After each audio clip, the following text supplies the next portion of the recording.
Welcome to our channel. In today's video, we're diving into the latest update on how to search for messages in Messenger on your PC. Let's get started.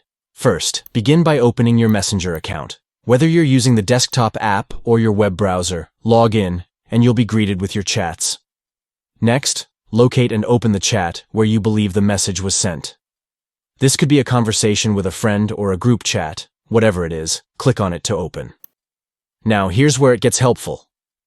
Look for the three dots icon, usually found at the top right corner of the chat window. Click on those three dots to reveal a menu with more options. In the menu, you'll see the search option. Go ahead and click on that. This feature allows you to find specific messages without scrolling endlessly through your chat history. Once you've clicked Search, a text box will appear. Take a moment to think about what you want to find, then type in the keywords or phrases from the message you're looking for. As you type, Messenger will filter through the conversation and display the results, making it super easy to find exactly what you need. And that's it. You've just learned how to search for a message in Messenger on PC with the new update. If you found this video helpful, don't forget to like and subscribe for more updates. Thanks for watching.